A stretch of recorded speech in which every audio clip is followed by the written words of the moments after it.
Hey everybody, welcome back to Mid-Rock Crisis. I'm East Coast Pete. Save some rock today. Talk about Gene Clark. Born in 1944, he's an American singer-songwriter. The rock group the Byrds, he was their principal songwriter from 64 to 66. He's from Missouri, the third of 13 children. Irish, German, and Native American ancestry. Family moved to Kansas City. He would learn guitar and harmonica from his father. He liked Hank Williams, Elvis, and the Everly Brothers, and he quickly learned to play their songs. He began writing his own songs at 11, and by 15 his tenor vocal range was developed. He formed a band, Joe Myers and the Sharks. Do I know Joe? Gotta say no. I do know that Clark was influenced by the folk music of the Kingston Trio. After his high school years, Clark formed a folk group, the Rum Runners. In '63, he performed in a local folk surf group. He was seen, admired, and hired by the New Christie Minstrels. He was on 2 of their albums. He heard the Beatles, quit the Minstrels, and moved to Los Angeles, where he met fellow folky and Beatles convert Jim Roger McGuinn at the Troubadour Club, which would soon nest the Byrds. Clark was the Byrds' rhythm guitarist, but gave that up. He gave up the post to David Crosby. Clark sang banging the tambourine instead. He played harmonic songs by Clark, included Set You Free This Time, I'll Feel a Whole Lot Better, I'm Feeling Higher, and 8 Miles High. McGuinn was tasked to play the Bob Dylan covers like Mr. Tambourine Man. The hippie granny glasses came out, putting McGuinn on the cover of teen magazines. Meanwhile, Clark was having difficulty with touring because he hated flying. Clark also made more money than the other Byrds because of his songwriting, and this caused resentment. He flew. Columbia quickly signed Clark as a solo artist. He released the album Gene Clark with the Godston Brothers. Got good reviews, but low sales. And when David Crosby left the Byrds to join CSN in '67, Clark briefly rejoined the Byrds, but he suffered an anxiety attack and left again after only 3 weeks. He performed Mr. Spaceman, and before he left, and this explained the anxiety. I feel the same way about this song.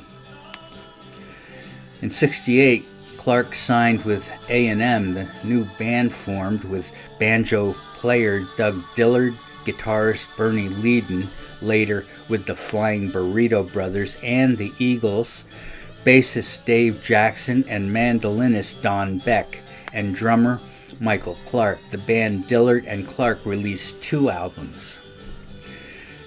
The Fantastic Expedition of Dillard and Clark and Through the Morning, Through the Night. These proved to be important in the evolution of acoustic country rock. Leading to the Clark vibe, to the Eagles, and you know the story about them. Linda Ronstadt covered Clark's She Darked the Sun on her album Silk Purse in 1970. And Donna Washburn joined Dillard and Clark as a backing vocalist, and since she was Clark's girlfriend, it was like a Yoko Ono moment, and Leadon left. The band shifted to bluegrass and Clark lost interest. And Clark was drinking to quiet his nerves. He married Carly Lynn McCummings in 1970.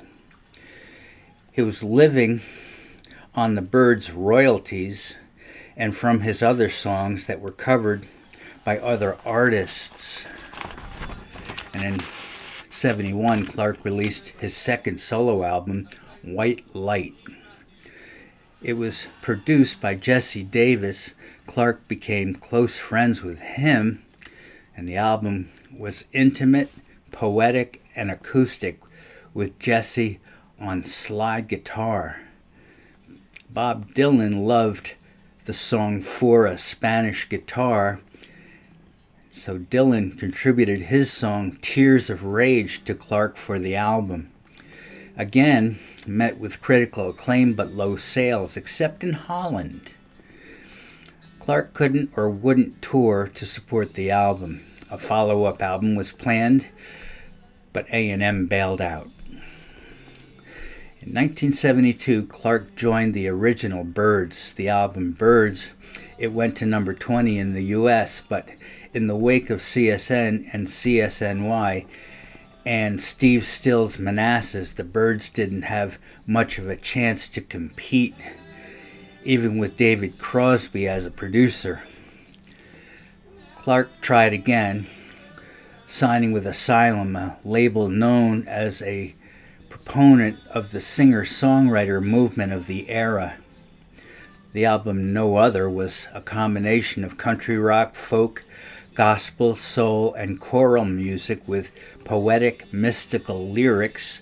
The album was a forerunner of the type of songs that Stevie Nicks would champion. Clark returned to L.A., became involved in the life, and lost his marriage and his kids.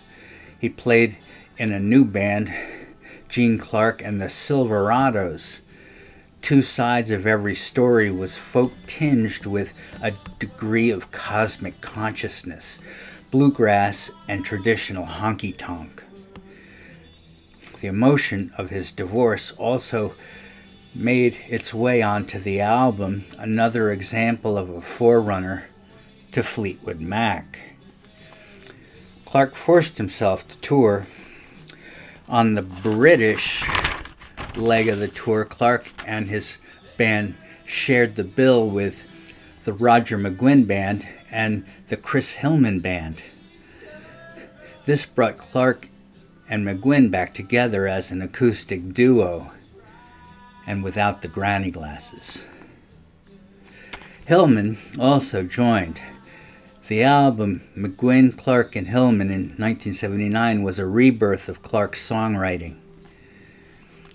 And the album tried to break into the disco scene with polished, soft, right rhythms.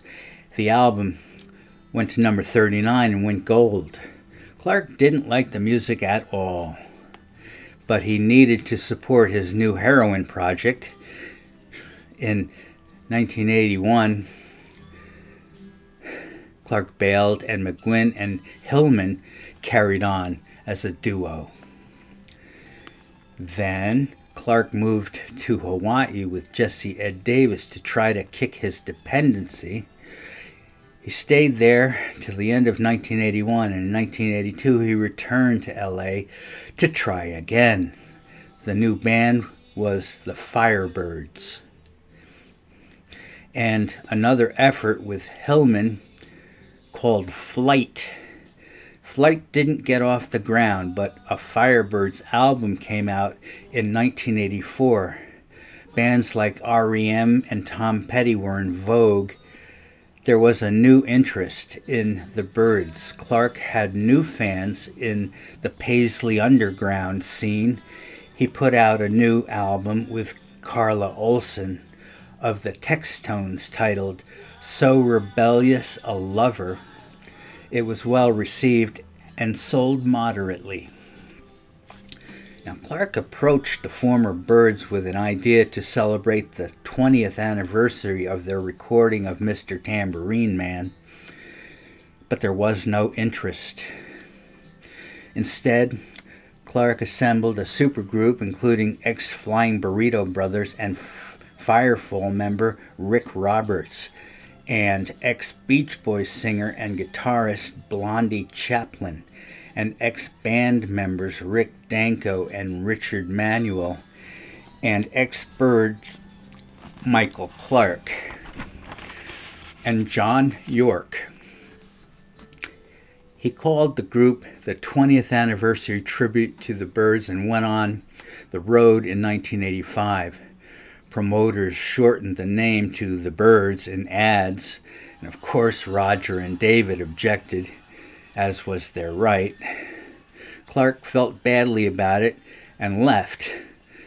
Michael Clark replaced him with Skip Batten and continued as the Byrds.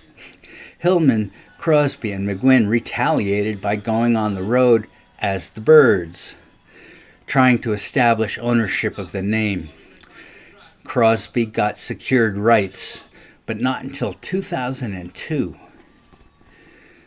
Clark's anxiety and drug abuse led to ulcers. He had surgery to remove a malignancy. Tom Petty covered Clark's "I'll Feel a Whole Lot Better" on his album Full Moon Fever.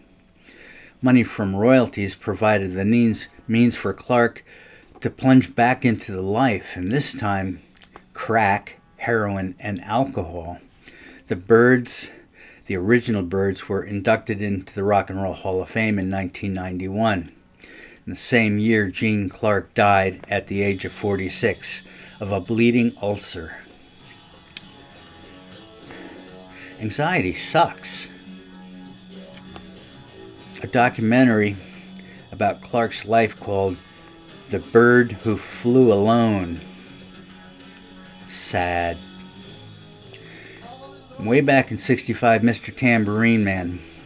Clark is much better a singer than McGuinn, and McGuinn murders All I Really Want to Do, and the Byrds were looked at as possible bubblegum artists.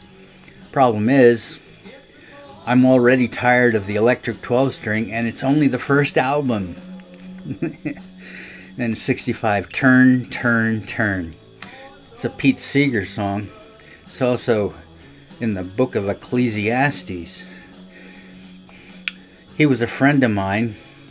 First protest song about JFK. Smacks of Abraham, Martin, and John. In 66, Fifth Dimension. Gene's gone. My oh my, I hate Mr. Spaceman. But 8 Miles High is very cool. It was banned when Hendrix's Purple Haze was okay. That word high. Some problems with that word.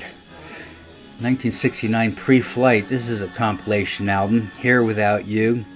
She Has a Way, The Reason Why. Boston for Me Again. You Movin'. I Knew I'd Want You. And then in 73, the Byrds, Full Circle, with Changing Heart, 2 Clark songs. This is the reunion album.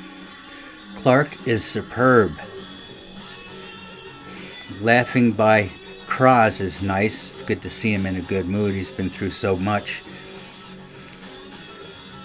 For Free is a Joni song sung by Crosby. And Cowgirl in the Sand was a Neil Young song sung by Gene. In 67, Gene Clark with the Gospin Brothers.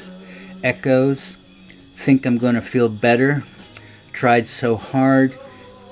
Is Yours Is Mine. Keep On Pushing. I Found You, and 5 more. 71, White Light. The Virgin with Tomorrow. White Light and Because of You. 1 in 100 for a Spanish guitar. Where My Love Lies Asleep. Tears of Rage by Dylan. In 1965, the album went to #1 in Holland. Good going, Holland. Yeah. In 73, Roadmaster, compilation of unreleased songs. 74, No Other. Christ, Carlos Castaneda, and Zen. David Carradine and Dennis Hopper are on board. 77, Two Sides to Every Story. 84, Firebird. 87, So Rebellious a Lover. We'll go all the way back to 1968 again for The Fantastic Expedition of Dillard and Clark. Number 1, On the Side. Number 2, She Darked the Sun. Clark and Bernie Leadon. Don't Come Rollin'. Train Leaves Here. With Care from Someone. The Radio Song. In the Plan. And Something's Wrong. 69, Through the Morning, Through the Night. Quarter Street Bar. I think that's a song title. Kansas City Southern. And Polly. And Don't Let Me Down, which was a Lennon and McCartney song. And he recorded Rocky Top, which is a traditional song about the Smoky Mountains. Thank you for being with me. This is Mid-Rock Crisis. Hope you like the show and hope you come back to see me real soon. Thanks again. Bye now.